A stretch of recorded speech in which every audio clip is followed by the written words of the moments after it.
أعوذ بالله من الشيطان الرجيم بسم الله الرحمن الرحيم الحمد لله رب العالمين والصلاة والسلام على أشرف الأنبياء والمرسلين وعلى آله وأصحابه أجمعين أما بعد رب اشرح لي صدري ويسر لي أمري واحلل عقدة من لساني يفقه قولي آمين. Bugünkü dersimizni Ali İmran Suresi'nin 92. ayetinden başlayıp devam kılımız. Estaizu billah. لن تنالوا البر حتى تنفقوا مما تحبون وما تنفقوا من شيء فإن الله به عليم. Ey insanlık, ey Kur'an muhatapları, sizler özüңle en suydigan, tuhibbun, en yaxşı kördigan näsilleringden Allah yolunda infak kılganğa kadar yaxşılıkka erişemezler. Yamanını, eğir kelgenini öyle artık oğanını hemeden birer. Özünüzün onunla ihtiyacı batırıp, özünüz onu yaxşı gördüğün turup, özünüz onu çin kalbinizden söygen turup bəsiniz, enindin kim hakiki yaxşılıkla erişeleysiz. Birra, len tenalul birradaki birra, Sure Bakara'nın 100 neçinci ayeti? 178. ayeti de ötken. Leysel birra en tuvallu hucuhakum qiblal meşriki vel mağrib'de sizin meşrik mağrib qarab turverişinizin yüzlam bir yaxşılık emas. Velakinnel birra deb başlaydı. Birranın tarifi. Ta ahir verip ulaikellezine sadaku ve ulaike humul muttaqun diyen ayet. Bu yerde Allah Teala bu ayette birinin tarifini bizge bergen. Zadi yaxşılık degen nime? Demek bu yerde Allah Subhanahu ve Teala şunun kategorilerden birine sanap bizge deydi ki hakiki yaxşılıkның nenikelligini bizge öğütüp deydik. Yaxşılık siz közünüzden, burnunuzdan, bedeninizden aşkın emas. Sizin her yeriniz eninge muhtaç olan nesiden infak kılışınızın özü sizin yaxşılığınızın belgisi. Şunu insanlar her bir insan özüne men yaxşı deydi, yaman demeydi kattı asla. Ama bunun ölçümü nime? Dese ölçem Sure Bakara'nın 178. ayet. Ve manmuş ayet sözlerine gelmiş. وَمَا تُنْفِقُوا مِنْ شَيْءٍ فَاِنَّ اللّٰهَ بِهِ عَلِيمٍ. Kiçikkinek bir nesiden infak kılgan bolsanız. وَمَا تُنْفِقُوا مِنْ شَيْءٍ degeni kona tercümelerde andak bir nersi ki infak kılsılsıla. İnfak kılgan nesinin nimeden ibaret idi? Bir şey edin ibaret idi. Bir şey edin ibaret boğan bir nesini infak kılsanla فَاِنَّ اللّٰهَ بِهِ عَلِيمٍ. Allah onu mutlak bilgicidir diyen boldu. Şuna sizin yaxşılığınızını yüzünüzden yancıgıdan çıkırıp da ağzınızdaki ne yaxşı deyişiniz yaxşı emas. Sizin Allah yaxşı deyiş lazım. Allah yaxşı deyiş lazım degen nime degen gel? Allah'ın ilahi kelamında yaxşılarının sözlengen mevsupla, süpetle siz o süpetler bile mevsup buluşunuz lazım. Süpetleşiniz lazım. Kullu ta'ami kana hillen li bani İsrail'e illa ma harrama İsrailu ala nefsihi min qabli en tunezzelü't Tevra. Kul fa'tu bit Tevrati fatluha in kuntum sadiqin. Yemekliklerin hemisi bani İsrail'e halal idi. Fakat İsrail öz nefsiga aram kılgan nesli bunu da mustasna. Öz nefsiga aram kılgan bazı nesilleri var. Şundan ilgili ki boğan bu işler deydi. Tevrat ularga nazil bo'lishdan ilgari. Ey payg'ambar, ularga degin ki fa'tu bit Tevrati fatluha in kuntum sadiqin. Sizlar u haram bu haram deb fatvo chiqargan bo'lsanglar, keltiring Tevratni. Fatluha eni o'qinglar. Agar bu davosingizda rasul bo'lsanglar degin. Faman iftara alallahi'l kezibe min ba'di zalika fa ulaika humuz zalimun. Her qandaq bir insan ki Allah'a yalganni to'qsa, ashundan keyin halal aşkara, haram aşkara, Tevrat'taki barlık yemek içmekliklerinin ölçemleri aşkarı boğan halette qanday qilsa Allah'a yalganni to'qsa, yani o zalimlardır.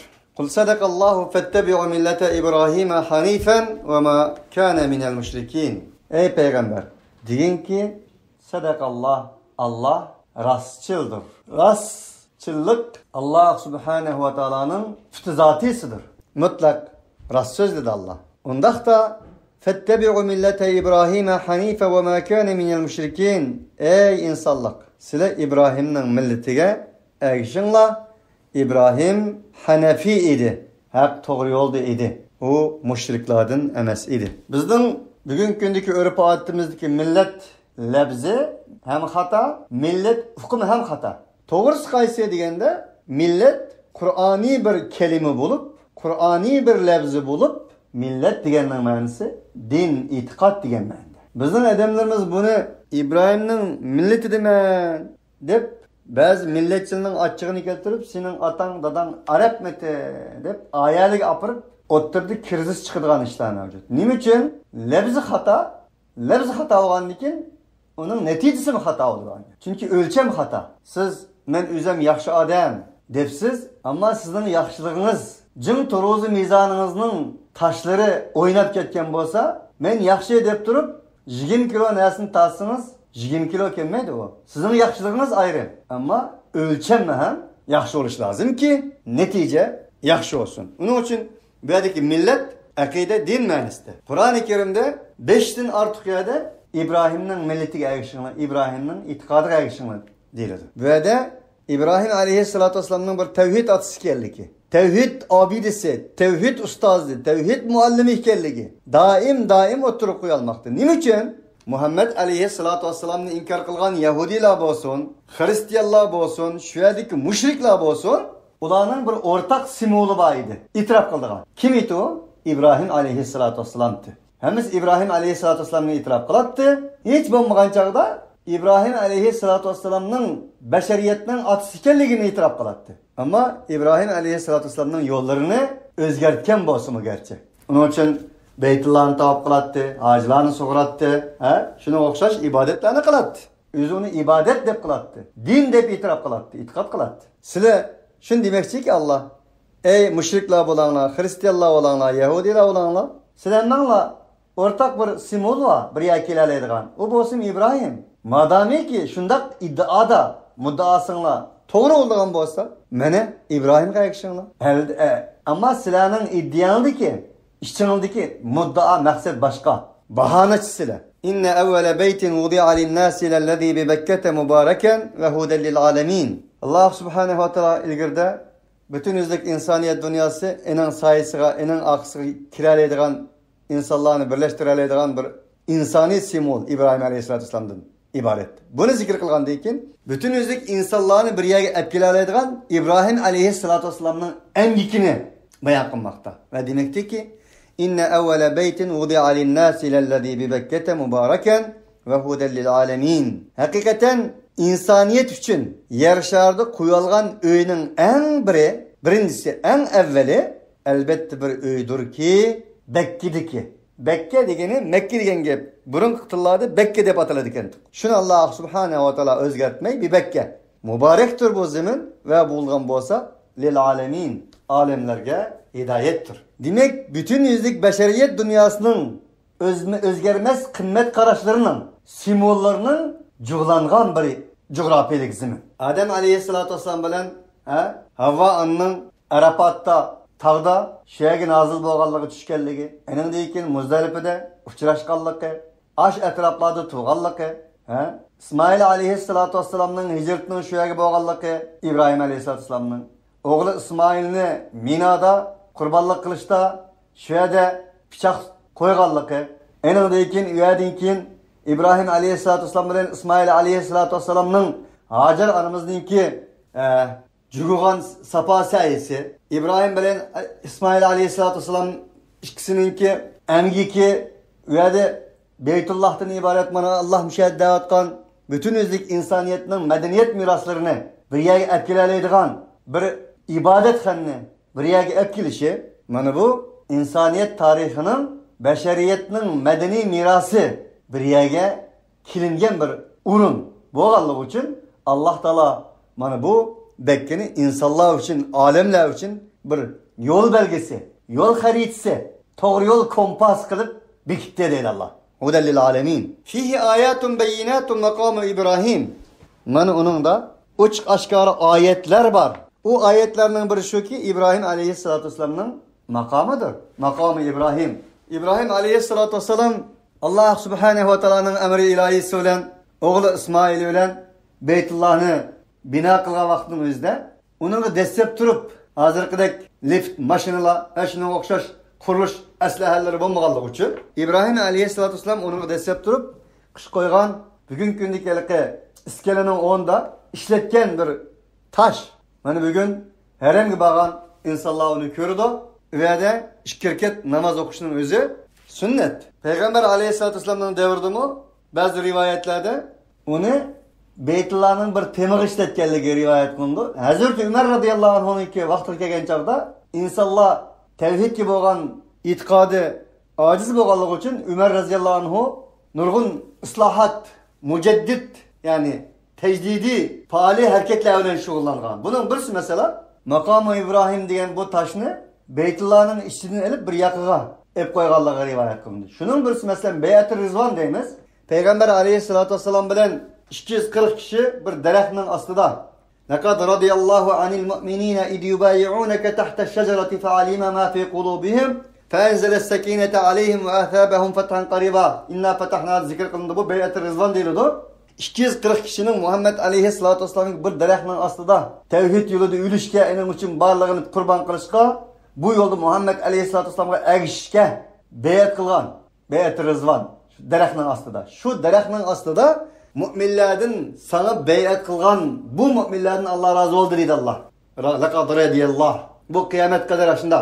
Demek Muhammed aleyhissalatu vesselam'ning vafotidan keyin sahobalar birdan ishkidin o daraxtni shu ziminni ulug'laydigan bo'ldi. Xuddi ayatim men deb o'tdim-ku, dars bergan vaqtlarimni, zamonlarimni o'ylaganimda xo'sh bo'lma degandek, insonlar tashlaq bir ojiz psixika bo'ladi. Enidan eshib, uni ulug'laydigan, hattoki uning uchun pul chiqim qiladigan, vaqt chiqim qilib ziyorat qiladigan mana shunday ahvollarni ko'rgandan keyin Hazrat Umar tavhidin oyati hassos, tavhidi orif maqomiga yetgan zot bo'lganligi uchun uni kesib tashlagan dedi.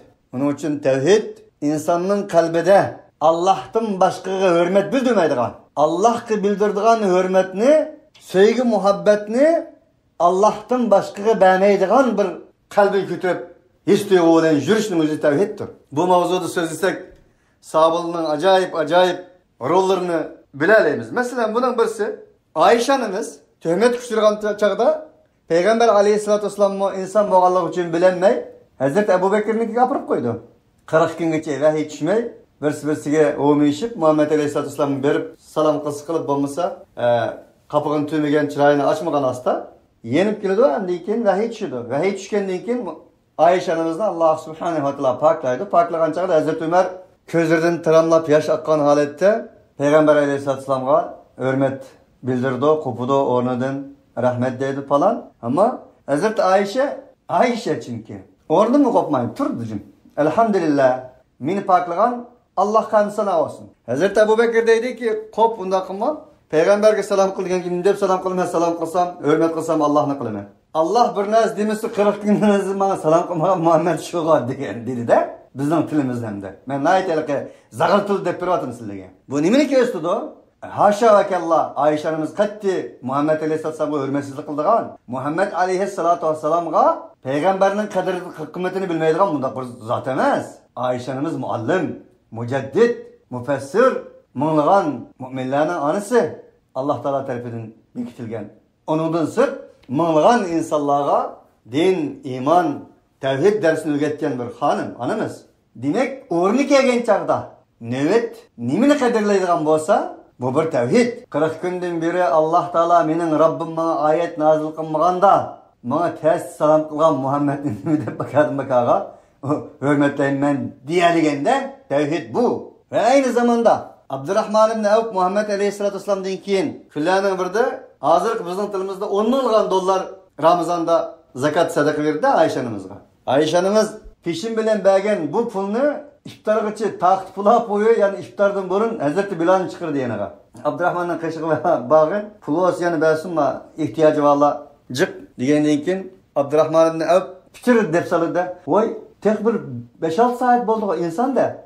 5-6 saat oldu mançı ming dolar pul vergine. Degenden keyin Hazreti Bilal bunu deb soldi Ayşe'ga. Allah anamızdan razı olsun. Ayşe anamız jim turamdigan. Bundan keyin Abdurrahman'a deb qo'y. Bir narsani Allah uchun bergan bo'lsa mendan so'roq qilmasin. Va unda so'roq qildigan shu bo'lsa bundan keyin menga bersin dedi. Bo'ldiki tavhid, bo'ldiki haq adolat, bo'ldiki tavhiddan iborat hurriyat tushunchisi. Degan ekan yana bir misol keltiray. Hazreti Bilal. Peygamber aleyhisselamdan keyin mazillik qilgan olmaydi Hazreti Bilal. Nimishqa deganda Muhammed Rasulullah degan kelgan chog'da o'zim tutib olmaydi ekanman. Chunki doim men azon o'qiganda Muhammed alayhissalom munbarda o'tiradi. Shuni tasavvur qilganimda Muhammed Rasulullah deganimda Muhammed alayhissalomdan oldimga keladi qarsam yo'q.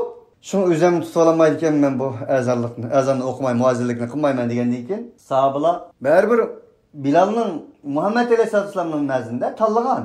Musulmonlarning quliga ko'nib qolgan shuningga amaliyotda o'zimi go'zal ichidan to'laydigan azonni Muhammed Aleyhisselam'ın muazzinidir. Sahabeler o gap qilsa unumay, bu gap qilsa unumay, nurg'unli gap qilsa unumgandan keyin Hazreti Abu Bakr'in deydi ekan. Sen bir gap qilib baqqan bo'lsang, Hazreti Bilal azonni o'qigan bo'lsang. Degandan keyin Hazreti Abu Bakr ya Bilal, shu azonni sen bir o'qigan bo'lsang deb, ya'ni bizning tilimizda biroz besim qildi ekanda. Besim qilgan chog'da qarang, iymonning asosiyati hurriyat. Tavhiddan iborat hurriyat. Buni qat'iy kimki otiqchilik bu desa, xato, tuhmat bo'ladi bu. Nima deydi desa, Abu Bakr, sen meni qulluqdan Abu Jehildan azat qilgan chog'da buni umrimda bir qatim gap kirgizib olamanmi deb qilganmitin yoki Alloh uchun qilganmitin? Agar Alloh uchun qilgan bo'lsang meni qo'yvat, o'zimning xoligimni qilay. Agar meni bir qatim bo'lsa gap kirgizib olaman deb qilgan bo'lsang, bo'ldi, men ayrim bir sen bilan so'zlashman degan. Bu javobi bu. Tavhid hurriyatdir. Tavhid hurriyatning cho'qisidir.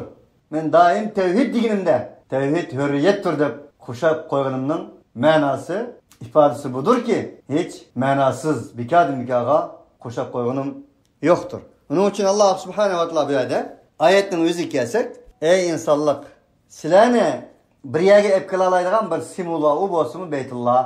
U yerda Hazrati Odamning, Hazrati Havvoning, Hazrati Ibrohimning, Hazrati Hajarning, Hazrati İsmailning va barliq insoniyat dunyosini o'zining tavhidi hurriyati bilan yozgan, insoniyat dunyosini tarixi dasturlari bilan yozgan ati miroslar, madaniy miroslar, mo'jizalar u yerda turmoqda. Sizning bu bir yerga kelish kerak.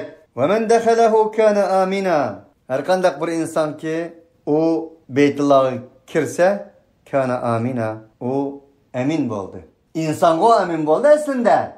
Daraxtlar amin, uçarlıklar amin, çüm paşalar amin, her neyse amin. Ben şunda deb o'ylanib qolaman. Agar Alloh subhanahu va taolo albatta ki biladi, mushundaq demagan bo'lsa, bugungi 4-5 million inson o'zini kontrol qilish orqali birsi-birsiga olib qaramaydigan, birsi-birsiga bir yerga tekkizmaslikka tirishadigan, hattoki daraxtlarni, bir tal gul giyohlarni yulmaslikka tirishadigan mushundaq bir farziyatni Alloh subhanahu va taolo chegara qilib bekitmagan bo'lsa, nim bo'ladi? Albatta ki bo'layotdi bugun.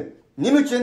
Hajning g'oyasi, maqsadi Alloh subhanahu va taoloning "Va man dakhalahu kana amina" degan oyatning ma'nosi o'rinlanmaganligi uchun, izchillashmaganligi uchun. İbrahim alayhissalomning maqomida namoz o'qiyman deb hojlarning Baytullohdan iborat bo'lgan yilda umrda bir qatim bordigan yerga top qilmaslikning o'zini keltirib chiqarayotgan va shaytonga tashadigan yerda ba'zi chog'da hojlar o'nlagan, yuzlagan hojlar birsi-birsini desib o'ltirayotgan. Bu mu? Bu emas. Asli qadr qimmat amina insondir. Asli yadroliq qadr qimmat inson, insonning aminligi, insonning jini. Din 5 narsani qo'g'dash uchun dunyoga kelgandir. Shu 5 narsaning biri insonning jini. Jinni qo'g'dash, muhofazat qilish, uni hurmat qilish. Shunga Rasululloh deylik, Ka'ba qarab turib, "Ey Ka'ba, yer sharida Alloh taolo seni muqaddas qildi. Har narsadan ulug' sen, ammo bir mu'min musulmonning o'limi sendan ulug'dir. Bir musulmonning huquqini, jinini, qonini cheylamak seni cheylamakdinmi? Ustundir" dedi Muhammed alayhisolatu vasallam. Bu ma'noni, bu g'oyani bilish kerak. Undaqda nima? Inson birinchi o'rinda turdi. وَلِلَّهِ عَلَى النَّاسِ حِجُّ الْبَيْتِ مَنِ اسْتَطَاعَ إِلَيْهِ سَبِيلًا وَمَنْ كَفَرَ فَإِنَّ اللَّهَ غَنِيٌّ عَنِ الْعَالَمِينَ. Allah yolunda insanların geldiğine farz kılındı. Hiccul Beyt, Beytullah'ını qanday qilish, tavaf qilish. Hech nima ma'nosi tavaf degan ma'noda. Tavaf deganning ma'nosi biz inna safa val marvata degan oyatning tafsirida to'xtaldik.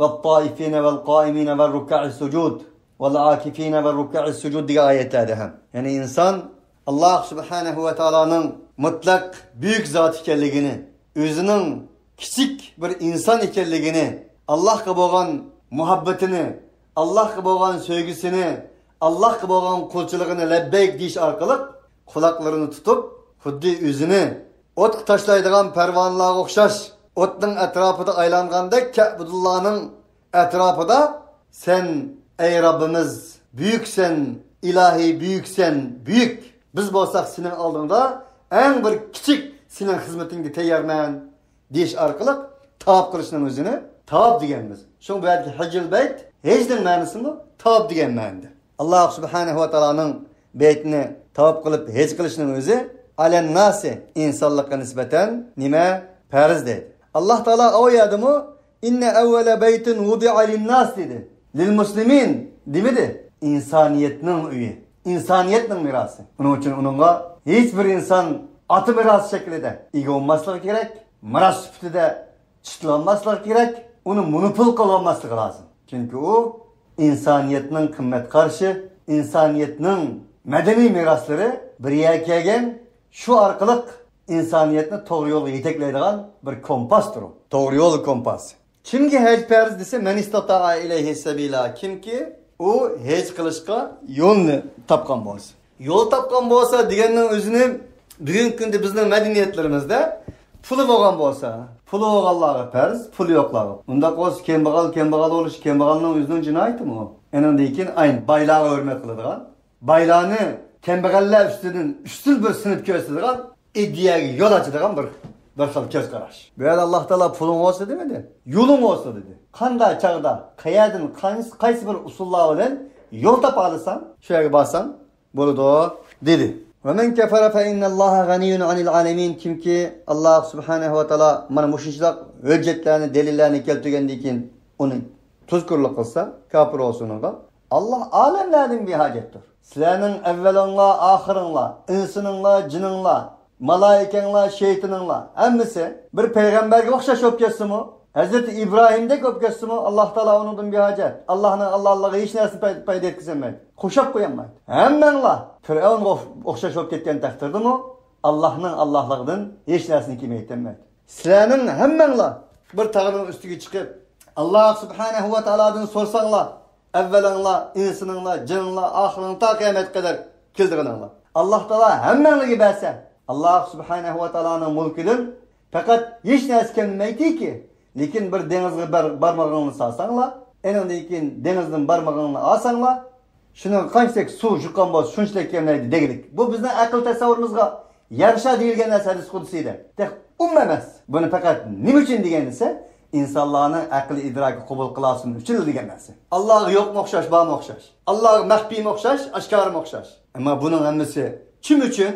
İnsan uchun. Allah shunga da'vatdiki, fa innalloha g'aniyyun 'anil 'alamin.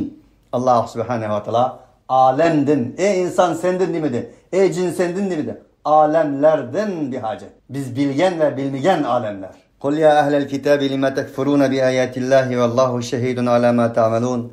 Digin ey ehli kitap. Demek yani demiş yerde ehli kitap ilim verilgenler. Dünyanı bozgan mı alim, tüzgen mi alim? Hak karşı çıkan mı alim, hakni yo'ritgan mı alim? Şunun için hiç kaçan verdi demedi ki ey bilimsizler, ey cahiller demedi. Daim ilimlikler etti. Ehli kitaplar. Lima tekfuruna bi ayatillahi vallahu şehidun ala ma ta'malun. Sizlar Allah'ın ayetlerine nima uchun tuzkurlik qilib kafir bo'lasizlar, tanisizlar. Va halbuki sizlar o'zing qilganingni o'zing shohid bilasizlar. Demak bir ichki dunyosida shaytonga qul bo'lishdan, havoyi havasga qul bo'lishdan, yuz obro'ga qul bo'lishdan, pulga qul bo'lishdan, huquq qul bo'lishdan va hokazo. Mushundaq bir yoshirilgan narsa mavjud bo'lganligi uchun ilm berilganlar haqiqatni qayrib turadigan mushundaq avallar mavjud bo'lganligi uchun Alloh tekrar agalandiradi. Qul ya ahlal kitabi lima tasudduna an sabilillahi man amana tabghunaha iwajan va antum shuhada'u wa mallahu bighafilin amma ta'malun. Deginki ahli kitap, nima uchun Allohning yo'lidan to'ssilsizlar iymon etganlarni? Tabghunaha iwaja, u iymon etganlarmi? Talab qilsiz shu iymon etgandan biraz maymaq menishini iwajan. Va antum shuhada va halbuki siz bilisizlar bo'lmasa, demak ishinglar kelsa, mansala ishinglar kelmasa, biraz agib o'tib ketsan deysizlar. Nima uchun bunday qilsizlar? Bu ayet gerçi ehli kitap deyilgen bolsa-mu, bu sifat ehli Kur'an'da tepilsin mi kirdi bu? Hakikat, hem yerde hakikat oluş gerek. Hakikat, her yerde hakikat olsa kerak. Her zaman, her makanda bo'lishi kerak. İşingizga kelsa, minib, işingiz kelmay qolsa, dessep ütep ketib, oyoq bo'lmasa, yandab ütep ketganga haqqingiz yo'q. Ve mallahu bighafilin amma ta'malun. Ey insanlık, ey ehli kitaplar, Allah sizlar amal qilgan narsadan g'afil emas, davomli qoni bilib turdi. Ya eyyuhallazina amanu in tuti'u fariqan minallazina utul kitaba yaruddukum ba'da imanikum kafirin. Ey mu'minlar, agar sizlar kitap berilganlardan bir fariqiga, ana shu kitobga amal qilmagan, kitap berilganlardan bir fariqiga guruh qanday qilsanglar, itoat qilsanglar, sizlarni iymoningizdan keyin kafir qiladilar. İnsanın buzganma alim, tüzgenme alim. Ve keyfe tekfuruna ve entum tutla aleykum ayatullahi ve fikum rasuluh. Mani geldi. Umum dedi mi o? Kandak mı kafir bulası sile? Ey insanlar, ve entum tutla aleykum ve halbuki sile tilavet kılındı silege Allah subhanehu ve ta'ala'nın ayetleri ve fikum rasuluh. Silenin içinde Allah'ın peygamberi var. Kandak mı kafir bulası bununla? Tanılayısıyla. Ve men ya'tasim billahi fekad hudiye ila sıratı mustakim. Kim ki Allah'a ısılsa, ilahi vahiyge ısılsa, Kur'an'a ısılsa, fakat hudiye ila sırat-ı mustakim, undak insan sırat-ı mustakimga yeteklengen oldu. Sırat-ı mustakim. Ve inne rabbi ala sırat-ı mustakim. Nimedir sırat-ı mustakim? Allah'ın yolu. Ve inne rabbi ala sırat-ı mustakim dep ayet var. Elbette cezmen ala sırat-ı mustakim. Minin Rabbim ve inne rabbi, minin perverdigarım ala sırat-ı mustakim. Sırat-ı mustakimden üstede. Demek sırat-ı müstakim kimnin yolu? Allah'ın yolu. Allah insana o kadar kıymet verdi ki, insanı o kadar yakış gördü ki, o insan Rabbi ala sırat-ı müstakim. Allah'ın yolunda. Allah onun üstüde bağlan müstakim yolda mansun, Allah'ın yoluyla alakalı olsun ki, onundan ajrap ketmesin için Allah subhanehu ve teala daim manmışındak peygamber ve kitaplarını evertti. Ahir peygamber Muhammed aleyhissalatu vesselam'ı evertti. Halbuki şu Resul sizlerge mana muşundak ayetlerini tilavet kılgan toskandan sizler kafir olursunuz. Ya eyyuhellezine amenuttakullaha hakka tukatihi ve la temutunna illa ve entum muslimun. Ey müminler, Allah takvadarlık kılın. Hakka tukati layıkıda. Allah subhanehu ve teala'dan layıkıda korkanlar değildi. Layıkıda mesuliyetinle de kılın. Allah Teala'dan eyminanlar. Ve la temutunna illa ve entum muslimun, fakat Müslümanlık altıda ölenler. Müslümanlık altıda ölüş insanın kolundan kelmeydi o dep düşündürdü bazılar. Allah Teala senin kolundan kelmeydiğin narsaga nemish buyurdu ekemsin? La yukellifullahu nefsen illa vus'aha bilen ayetni qanday bir yakilse? Senin kolundan kelmegen narsaga Allah buyursa zalim mi? Demek nima degan bo'ldi bu? Sen İslam'ını tanla. İslam'dan ibaret teslimiyet yolunu tanla. Şu boyunca man. Bunu en ahire ekilip enandikin en ahirde la ilahe illallah Muhammed Resulullah degilik. Tamam bir adam 70-80 yıl la ilahe illallah Muhammed Resulullah dedi. Ama onun ta'tirsiz amel kıldı. Bu emas. Ama bir adam la ilahe illallah Muhammed Resulullah dedi. Bu İslam şehadet kelimesi. Teslimiyette en izcil amel kıldı. Bunu gösterdi bu. Onun için Müslümanlık hayatıda ölüş bir insanın Allah subhanehu ve teala yaratkan fitratullah'da yaşap şu fidide ömrünü ötküzüşünün yüzü Müslümanlık hayatıda ölgelliği. Allah subhanehu ve teala silah bizni yani şu fitret dininde teslimiyet dininde yaşap şunun üstüde ölüş ki Allah subhanehu ve teala muvaffak kılsın. Bugünkü dersimiz bir şeyde ayarlasın. Subhaneke Allahumma bihamdik. İşhedü en la ilahe illa ente nestağfiruke ve netubu ileyk.